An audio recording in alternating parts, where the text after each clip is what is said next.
どうも皆さんこんばんは、夏目さんちのゲンです。弱い32歳にでシソだと思っていた植物がシソじゃなかったことを知ったさやです。そうなんだ。シソって何？大葉とシソは友達。友達？いや親戚。同一人物ではない。同一人物。同一人物なの？本当？工藤新一と江戸川コナンみたいな話。大葉とシソって？あ、そうなんだ。ネタバレ踏んじゃった。この動画欄に見られたらまずいよ。欄も察してるからもうそんなことはどうでもいいんですよ。はい。なんて書いてやっぱりね、遠き道ですよ。高い山。まあね、やっと見つけた山な森の中にもうそびえ立つ大仏のようなね。それ間違ってますよ山脈の中からやっと見つけた。見つけたんだ。これ見つけたんだ。そうやっと見つけてここやったーって。周りのねカラスもなんかかけーっつって。かけー。すごい絵描かせてくる。生態に影響をもたらす存在。なるほどね。絵描き界隈にはそれぐらいのね、影響をもたらしてると思うんですけど、そんな斉藤直樹先生、久々に我が家に遊びに来てくださるんですよ。こんな偏見なこんなところに遊びに来てくださるっていうことで、せっかくなので動画も撮ろうかなと思いまして。ああ、いいですね。そう、斉藤直樹先生から絵描くときにやっちゃダメなこと教えてくれませんかって僕送ったんですよ。なんと先生に直接指示をこうだと。そう。うわ、なんてリッチな。ということで今回やっていく企画はこちら。ドドン。斉藤直樹先生がやっちゃダメって言ったこと全部やってみた。ごめんなさい。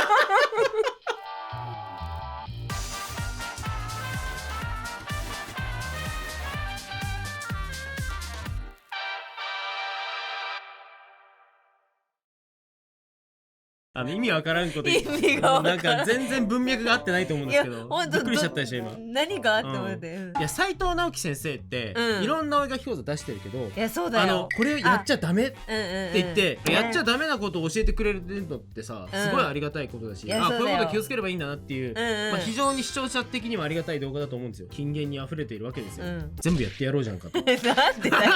何の反骨精神なの。33歳の反抗期はね、ちょっとタッチが悪いよ。ダメって言われてることを全部実行してイラスト描いたら一体どうなってしまうのかなっていう。確かにね。しかもこんだけ実績をお持ちの方が言ってるってことは基本的にはやっちゃダメなんですよ、本当に。いやそうだよ。まあそれはね、お絵描きは自由ですけど、基本やってはいけないことってやっぱあるわけじゃないですかね、きっとね。キャラクターイラストといえばもう我々も描いてますから。だから全部無視しようと。一旦まだ無視しようって意味わかんないね。手張りですから。守ってもいねえの。守ってもいねえのに破って離れてこうかなと思って一旦っていうね、なんかめちゃくちゃ失礼なこと言ってるんですけど、いや違うんですよ。これ斉藤直樹先生が遊びに来てくださるっていうお話をした時に、斉藤直樹先生の言ったこと全部無視してお絵描きするっていう企画が僕の企画リストの中にあったんですけど、さすがにちょっとこれヤバすぎる気がするのでちょっとこれはやめますって言いながら、こんな企画もリストにあるんですって言ったら、めっちゃ面白いじゃないですかそれって言って斉藤直樹先生結構ノリノリで快諾してくれて、じゃあやるかと。で先生は絶対に守っておいてほしいことを教えてくれたのに、ありがとうございますって目の前でやめたわけじゃん。ありがとうございます。ビリビリビリビリって言うこと聞かないとこうなっちゃうよっていうのを我々が実験にね、実証できるかもしれない。反面教師みたいな。そういう学びもみんなにお届けできればこれ幸い。やっていこうと思いましょう。一番狂ってるのはこの状況を先生がご存知だということで。まあそりゃそう。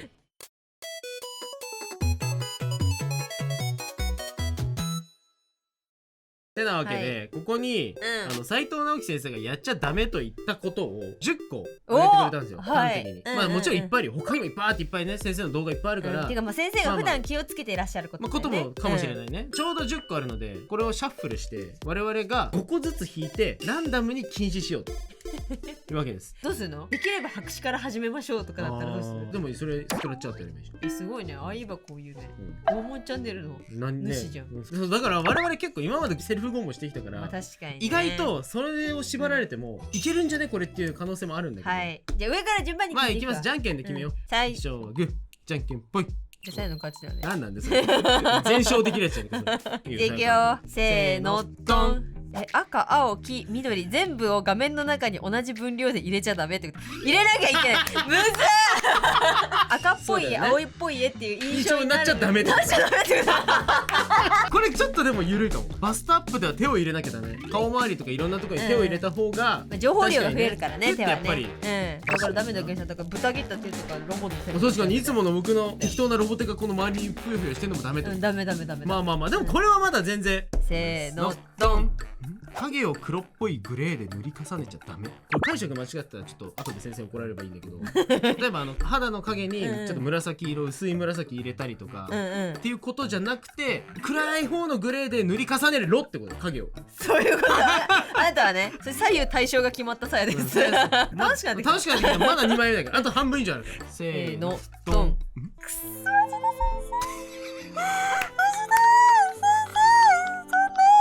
下書きせず一発書きしちゃダメ。キャラクターの体が画面端に来た時、画面端を擦るようにぶった切れちゃダメ。こういうことですよ。ほら肘が切れてるみたいなね。意味もなく肘がこうね、体が画面端で切っちゃうみたいなのも良くないってこと。最後に1枚ずつトレードできる。あ、優しい。それはこれちょっとやだわってやつだけ交換できる。せーのドン。絵を描くときに手首を固定しちゃダメ。要はこういうことだね。これがダメってことは、要は手首を固定してこう描かなきゃ何それ。てかもうこれって多分ニアリーイコールだね。そう線の太さに抑揚をつけずに均一にしちゃダメだから。これ要は線に強弱をつけちゃダメってこと。そう頑張ってね。それはもらわないよ。せーのドン。余白を多くしてキャラを真ん中に小さく描いちゃダメ。キャラクターの印象をちゃんとドンとキャライラストだったら強めようねということですね。そういうことだね。体が画面に水平垂直になっちゃダメ。ああ、そういうことね。体になんかこうひねりとかさ、動きとかをちょっと斜めにしたりしてね、肩のラインとか腰のラインとかが斜めになってるとやっぱこう動きが出て、ちょっと動きをつけましょうっていうことはよくありますけど、これとこれ合わせるとこれとこれ合わせたらもうさ、正面写真なんだけどこれじゃあ、確かにこれだ。手も入ってないし、体が画面に垂直だよこれ。確かにすごいよこれ。これ凝縮された金言だから。いや、そうだよ。貸しない？どれかじゃあ貸してこれがこするようにしてでもダメだよ。だって余白を多くしてキャラを真ん中に小さく描かなきゃいけないから、だけど肘だけこすることはできなくないか。頑張ってこすれよ。ポンチ聞かせろよ俺下書きなしで書くんだからトンチ聞かせろよ斉藤直樹先生、あさって来てくださるんですけど、土下座する可能性が非常に高くなってきて、土下座から始まろう。ちょっとこれで、僕はバストアップなのに手は入れられない、体は画面に水平垂直になっている、線を描くときに手首を固定する影は黒っぽいグレーで塗り重ねる、そして下書きせず一発がきやばい。さやさんは左右対称で赤青黄緑が均等に入っていて余白が多くキャラが真ん中にいて、だけど画面端をこするように体の一部分がぶった切れているかつ線の太さは均一いやー、なかなかエキセントリックなエキセントリックイラストになりそうですけど、それではやっていきたいと思います。早速もう書いていきましょう。行きましょう。ちょっとこれ諸事情あって1日経過してしまったので、明日来ます。明日お越しになられるので、まずいです。書いとかないと。宿題がやばい、宿題が終わってないもん。する宿題がほらもうだって左右対称に書きなさいでも真ん中にね左右対称になる定規をもう設定して。ああ、もうさやさんデジタルなの？いや、そうちょっとね面白いよね。なんかこう縛りが発生したことによってご覧ください。用意したものがいつもね逆なんで、僕は iPad なのに普段はデジタルだったら何度でも戻れるじゃん。納得いくまで引き直せるでしょ。ってことダメじゃん。だから下書きせず一発書きをしなさいっていうことのシーンはアナログで一発書きしろということだと思うんで無理だろ。でもさやさんちょっとだけね構想も練ってきたので、マジかよ。はいなのでさやさんはバッチリ下書きあるで練習あれじゃん小テスト勉強してくるやつじゃん。まあできるっしょとかって放課後一緒にさマックとか行ってさ、次の日のテストの直前にこうやってめくってなんか見てるやつ、勉強してないんじゃなかったのって、いやこれぐらい見とこうかなみたいなふざけんじゃねえよってやつだよね。これ作ってる時点でもうね差が大きく結構やってるじゃんっていう。下書きせず一発書きしちゃダメってことは構想もしちゃダメだと思ってるから。すごいねそれは。ちゃんとだってルールは守んないと。俺は構想せずにすごい普通に寝てきたはいいいことだ。一発書きなのに手首のスナップも効かしちゃいけないんでしょ。こういうことでしょ。なんでしかもバストアップでもうここにさ段ボールとか挟んだけど、骨折した時みたいな感じで手首を固定しなきゃいけないからね。すごくない？今回のさやさん半分しか書かなくていいんだよ。いやずるっ。対称定規というねこのデジタル上にのみね許されている半分書くともう半分を勝手に書いてくれるっていう機能があるので、それで使いようによっちゃめっちゃ便利だね。下書きせずに一発書きだから今もう瞑想から入るからこうやってそうこっからねまずいくわ。もうすごい勇者じゃん。手首が動いちゃダメ。こういう動きじゃない？こうだよね。こうだよね。さがダメだよね。ってことこれはいい。手首は固定するけど指先はいい。言うても僕あれなんだけど、もともとの僕の書き方がそんなにスナップ聞かせないかも。そもそも戒律違反かも。戒律。ほら見て、さやさん線超均等なんだけど、髪の毛の先っちょは細いとかさ、手前に来てるものはちょっと太くとかさ、そういうことも、いつもやってるようなことができないってことですよ。七木先生も。いや俺な。確かに文句言うなら俺な。確かにお前だ。下書きができないから目なんか2つ描くべきじゃないんだよ。返事すんなくしゃみに。そもそも僕隠れ目って結構好きなんだけどさ、図らずともそうした方が都合がいい。今小学校の時さ、両目描けなくて隠れないけど片目描かないっていう。斬新だよね。この動画だよね。この小学校の頃の漫画の続き書くみたいな企画の時にそれやったよね。みんな片目しかないの。でもね、ゲンさんがねちゃんと片目しかないのをねなんとかフォローしてくれてたの懐かしいですね。夏目さんち始めてからさ、なんか描けないものは隠すんだよみたいなことをさ、なんか大声で言ってた時期があったんですけど、あれは半分正解半分間違いっていう。まあそうそうそう。とにかく絵は楽しく描くのが一旦まず第一じゃん、一番はね。それで言うとさ、描けないものは隠すんだよ、描けないけど隠しもしないんだよっていうのを字で言ってたのがさやさんだってことだよ。すごくない？度胸よね。ね。バストアップで手を入れなきゃダメっていうことって情報量としてのやっぱり手の印象ってあると思うから、そうだね。情報量を何かしら別に手じゃないもので増やしていくっていう、気持ちでいる。だからね、ゲンさんはねちょっと最強だよ。あんたメカあるもん。今回メカかだからメカと手を描いちゃダメにすればよかったんだよ。それもなんか違うじゃん。対策されてんじゃんそれ。そういうことじゃないんだよ。全方位に打ってほしいんだよそのワードを。でもさ、逆に縛られるといつもと違うようなものを描く可能性があるからさ。いやでも確かにね、そういう楽しさはあるよね、絶対ね。なんかいつもの絵は描けないから、じゃあどうしようみたいな。その発想になるよ、次は。やっぱそういう発見を夏目さんちは提供していくチャンネルだから。そういうこと。そもそもね、体が水平垂直とかね、細かく体を描くからいけないんですよ。そんなもんローブで全部隠しちゃう。中で水平なんか垂直なんか関係ない。パワーすぎる。なんか歴史系の動画をね見ながらね、作業がするの好きで、歴史の闇チャンネルみたいなとかさ、そういうの好きだよな。そうそうそう。中世ヨーロッパで奥さんがこれから出産ですってなった時に、でも旦那さんはやることがないじゃない。祈るのみよね。そう旦那さんの頼む、なんか無事に生まれてくれっていうその、祈る時にやっていた行動っていうのがめちゃめちゃ面白かったんですが、なんだ何それクソ雑なクイズなんだろう。もう出産も命がけですよ、当時。それは何、一般的にその個人的にじゃなくて、その人がおもろかったみたいな。あ、違う違う、おもろっとだったみたいな。おもろっとだったそういう話ではなく、一般的にみんなやる。それでもさ、歴史に名を残すレベルのおもろっとだった可能性あるじゃん。それの方がおもろいわ。ちょっとね、3択、4択作るわ。偉いよ。ちょっと待ってね、今考えるから。かけよえよ。25分ちょうだい。余裕だね。はい。それではファイちゃんズクイズ。中世ヨーロッパの時代、出産の時旦那さんは無事に生まれるためには何をしたでしょうか。 A 洗濯をする、B ベッドの下に芋を入れる、 C 引き出しを開ける、 D 街を5周走る。さあどれでしょう。全部やることなさすぎるんだよ。やることないからやってたそう。やることなさでしょ。願掛けみたいなもんでしょ、要は。そうそうそうそう。願掛けみたいなところで言うと、僕みたいに運動しないマンからすると、街を5周もしたら相当願掛けてる気持ちにはなるんだけど、僕クラスになるとね、引き出しを開けるとかもうさ、おかしくなっちゃってるんだよね。どうしようどうしよう、どうしようどうしよう、カモンカモンカモン、どうしようどうしようって。テンパりすぎだよね。でも俺の目の前に引き出し置いといてもなってたかもしれない。確かに。僕多分引き出しのある部屋だったら開けまくってるかもしれない。どうしようかなって。僕も結構テンパってたから、最後ゲンさんもね、そうテンパ立ち上がってはうろちょろしてね。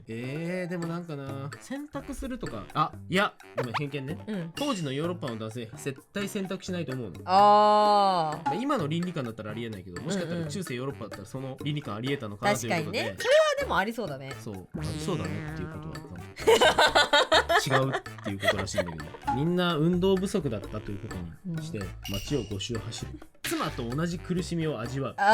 そう、ゲンさんと同じ思考ね。その思考で、さやも痛い思いしたから僕も痛い思いしなきゃと脱毛に行ったゲンさん。正解は5周ではありません。正解は引き出しを開けるです。めっちゃテンパってんじゃん。どうしよう。しかも家中のタンスや引き出しを全部開けるだったんだって、お母さんの体の赤ちゃんの出口が無事に開きますようにっていう意味を込めて、家中の開けれるところを全部開けるっていうおまじないだったんだって。へえ。おもろくない？おもろいけどさ、本当にやることなかったんだよね。横で励ましてた方がマシだと思うけどな、引き出し上げるぐらいだったら。当時だったら別にさ、自宅出産のが多いじゃない？いや、そう多分そうね、邪魔じゃね？パタンってやって奥さんが苦しんでる横でさ、大丈夫だぞ今全部開けたからなうっせーってなりそうじゃない？優しいんだけどね、なんかしたいっていう気持ちはねあるからね。これからご出産を迎えるご夫婦の方とかってご自宅の引き出しを全部開けて病院から帰ってきた奥さんに「なんで全部開いてるの?」って言われてください。泥棒入ったかと思うよ。いや何ってなるよね。いやでもなんかさ、今この縛りをいただいて思ったことが、このなんとかしちゃダメって中に楽しいもいっぱい含まれてたなって。線の太さに抑揚をつけちゃダメって、この線を好きなように描くっていうのもすごく楽しさが含まれてたなだし、非対称のデザインを描くっていうのもすごい楽しかったなっていうので、なんか確かに失って気づく大切さっていっぺいあるなって。確かになんかさ、手描いちゃダメって言われるとさ、手描きたくなるよね。いやそうなんだよ。手を描いて表現してたことっていっぱいあるんだなって思うよね。手、お前はいつも俺のそばにいてくれた。まあ本当にありがと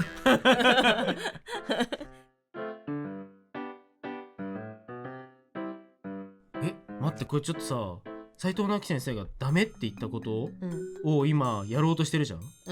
一つの真理に気づいてしまったかも。嘘。楽してない。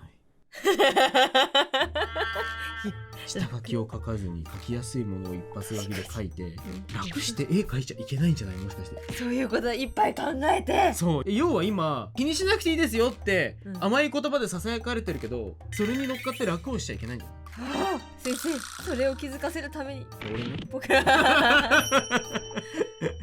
自分で言って自分で気づいたってだけで。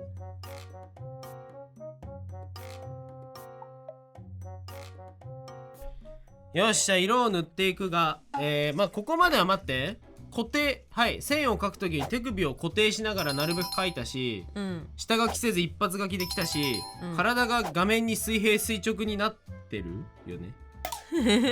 ちょっとほら見て、さや判定して、顔は傾いてるけど体はほら、まあね、ローブの中にあるから体はね、その中でどうなってるか知ったことじゃないから。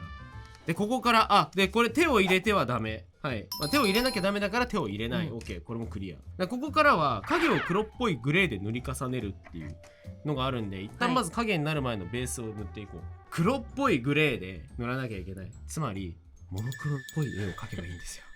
またそう薄い紫を全体にもうのせますよ。もう見て。臭いゲンさん、臭いさあということでガン無視しながらどんどん描いていきます。塗っていきます。グレーで、濃いグレーで塗っております。これはっていうかモノクロです。教えを守っていませんね。いや守ってますよ。守ってませんよ。ややこしいな。ややこしい、すごくややこしい。はい、じゃあもうね、一発書きでガリガリ描いていくんですけども、最後に色鉛筆で仕上げていって、金色を入れて、出た得意の、これさやさんあれですね、ものの見事に半分しか書いてないやつですね。早いですね。早いですね。これすごい早いですよ。ちなみにさっきからって言ってるのはパラちゃんですね。はい。今ちょっと抱っこしながら撮っております。人の言うことを守らないというところで悪いとこ見せております。ダメ、こんなママとパパを見ないで。ということで斉藤直樹先生の教えをガン無視お絵描き完成しました。いやー、ワードが嫌だ。全部嫌だ。本当に申し訳ない。ということで、完成したイラストこちらです。せーのドン。シャララ。でもなんか可愛い。ねえ、可愛いし、とりあえずこのヘビちゃんのなんかヘビ椅子みたいに座ってるんだけど、このヘビちゃんのここが切れてることに気持ち悪さをみんな覚えてほしい。それはそう。あと足まで入ってない。ここまで言うなら入れてもいいのにみたいなやつね。確かに絶妙に切れてる。絶妙にぶった切れてる感じはある。はい。で左右対称でね、完全に左右対称で、線の太さに抑揚をつけずに均一にしちゃダメということで、ほぼ均一だ。タッチをつけてないってことですね。そうで、余白を多くしてキャラを真ん中に小さく描いちゃダメで、キャラじゃないとこが大きいんだよなこれ。まあ確かに。でちょっとこれがねちょっと難しかった。赤青黄緑全部を画面の中に同じ分量で入れちゃダメ。まあ大体同じ。確かに大体そうね。これ何色の絵って言った時に、おこの色みたいなっていう印象がなければね。あ、そうそうそうそう、まあこんな感じでなるほど。年始の絵です。あ、確かね、蛇年だもんね。そうで、かつほら、今年はね。鏡餅かぶってんの。あら、でも結構なんか可愛いんだけどさ、蛇マジでムカつく顔してんね。ピローって顔でいや、頑張ったんじゃないですか。頑張ったよ、すごい。確かにいいですね。ありがとうございます。なんかゲンさんのやつなんか圧すごくない？いや、これね、うん。いやでもこれ守ってるはずなんですよ、大体。はい。まずこれ体が画面に水平垂直にっていうんで、うんこれ頭、まあ頭も体だとするのであればちょっとなんかうんうん。ちょっと斜めてるんだけど、はい。まあそれは一旦無視して体ね、うん、この子のついてる体はここにあるわけよ。はい。だからこれがこう垂直にうん。してるつもりです。でその代わり別のもので角度をつけるようにした。この謎のニョニョニョニョニョっていうラインをね、かっこいい。ちょっといろいろ入れてみましたと。で影を黒っぽいグレーで塗り重ねちゃダメはもうまんまもうグレーでもうグレーでゴリゴリ塗りましたね。グレーでだけ塗った。でバストアップでは手を入れなきゃダメなので手は入れませんでした。手は手は本来だったら手を置いてみたいような位置にいろんなこの流れを入れてると。でこれがだって何なのかだってゲンさんもわからないもん。かぶっちゃないこの子が一体何なのか僕は分かんないけど、うん。でそして線を描くときに手首を固定しちゃダメ。一応こういうことをしなければいいんじゃなかろうかということで、手首ごとこうスッスッスッと固定してやるっていう、肘から動かすみたいな、まあそうそう、ほぼ肘かもしくは指先だけ動かすみたいな、手首は固定しちゃうみたいな、はいでやってみました。まずこれはあんまりね個人的にはそんなに不便を感じなかった。で最後これね、はい、はい、下書きせず季節一発書き。これ一発書きで書いてるからすごいよね。一応本当に構想もせず下書きもせず、一発で書くっていうのだけは守ってますこれ。いやすごい。ただこれがじゃあ果たしていい絵かどうかでいうとちょっと本当に定かではなくて、本当。でもなんか結果的に僕個人だけで言うと、うんなんか楽してないかっていう。いやそう楽だった、めっちゃ楽だった。クオリティは置いといてなんか何も気にしないで描いてるから、なんか気持ちが軽かった。確かに。やっちゃダメって言われてること全部やるっていうのはもしかしたらストレス発散になるのかもしれないそれこそだって今描いてる絵もさ、はいはいあー手かけてなかったな、ちょっとやっぱ手は入れた方がいいなっつっでもう一て回描こうかな退出したみたいな部分とかなんか今すごい思い返したから、はいはいはい、僕はなんかもう変な話、あれもしかして僕って普段から斉藤直樹先生がやっちゃダメなことめっちゃやってんじゃねっていうなんかよくわかんないけどなんか急に不安になってきて逆になんかあれなんかいつもとそんな違うみたいなところがあってはい、まあわかんない。ちょっとこの金色ペンとか結構僕飛び道具で今回ごまかしてる感じはあるので、割とだって体のラインは全部見せないようにしてるから、ね、そう見せないようにしてるし、情報量ないところは情報量増やしちゃってるし、ラインは勝手に足しちゃってるしみたいなちょっと反則な感じはあるんだけど、名もなき何かが助けに来てくれてるもんね。そう俺のピンチをねゲンちゃん今行くよっつってジョジョジョジョジョジョって来てるからはいということでじゃあこちら明日ちょっと斉藤直樹先生がはいお越しになるので、ね、はいちょっとお見せしてはい謝ろうかと思う。謝ってでそれ完全に間違ってますよと、いただいて終わりにしようかなと思います。やったー、言ってもらえる生だ嬉しいかそれそれではまた明日へ。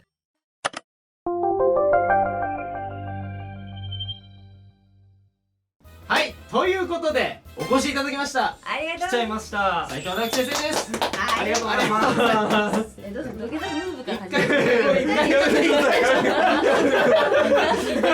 意味が絡むいや本当にありがとうございます。おありがとうございます久しぶりです。もう2年になるぐらいの久々の再会で、全部土下座始まるし、しかもはい先生の教えを全部無視して絵を描くっていう。いや楽しみゴミみたいな企画を。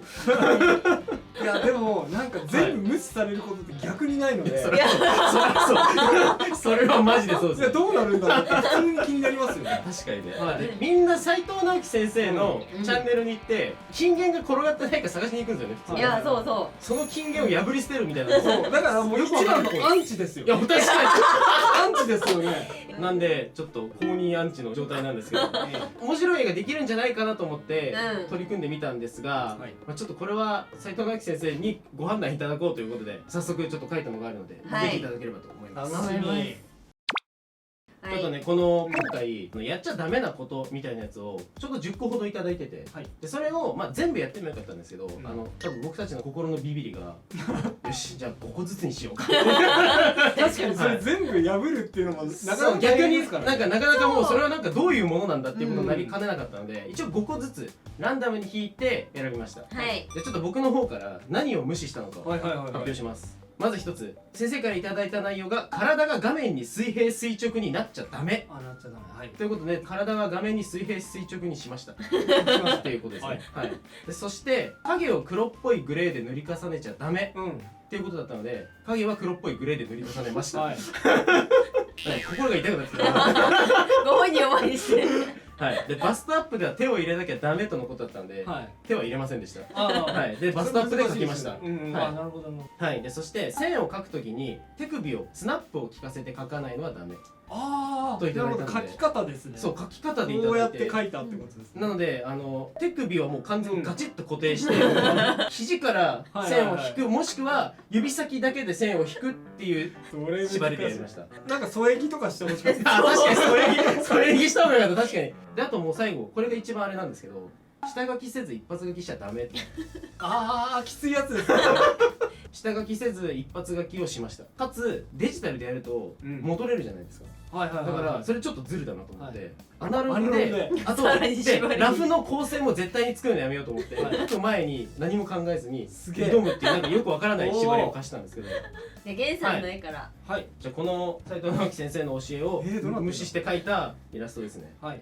こちらになります。はいあめっちゃいい絵じゃん。ありがとうございます。いやいや、かっこいい。これ一応なんか顔の角度の指定はなかったので、はいはいはい顔だけはちょっとあうつむきというか、なるほど。ただ体はローブで隠してれば、はいはい水平垂直っていうのがあまりこう確かに害にならないと思って、そうだからこの斜めのラインとかがそ結構ね有機的な線とかもあって、はいこの水平垂直のラインがあまり気にならないっていうのもあるし、う。ありがとうございます。なんかその水平垂直にしないっていうのは、宗教画っぽい感じの匂いがしちゃうからっていうことなんですけど、なるほどただなんか逆にこの神秘的な感じのはいはいはいキャラクターデザインとか神秘的な世界観を描くときには意外と有用だったりするんですよ。おー、なるほど。だからこれ多分感覚的にかもしれないですけど、はいあじゃあこの路線で行ったら水平垂直がいい味になるんじゃないかって多分分かってらっしゃってこれを書いてきたということなんだと思います。そこまでは考えてなかったんですけど、いやでもありがとうございます。すごい嬉しい。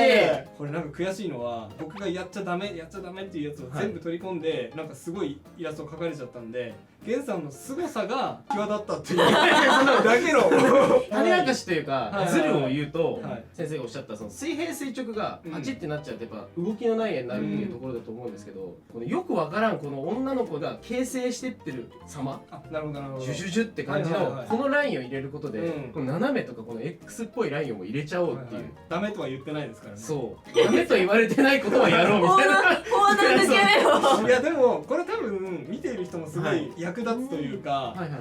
逆に言えば水平垂直に書いちゃってあなんかつまんない画面になっちゃったなと思ったらこの斜めのラインをあ無理やり入れればリペアできるあ、なるほどなるほど。ということですよね。でも書いてて思ったのがやっちゃダメって言われてることって基本的にはやっぱ考えた方がいいことじゃないですか。うんだからなんか書いてる瞬間はすごい気持ちいいんですよね。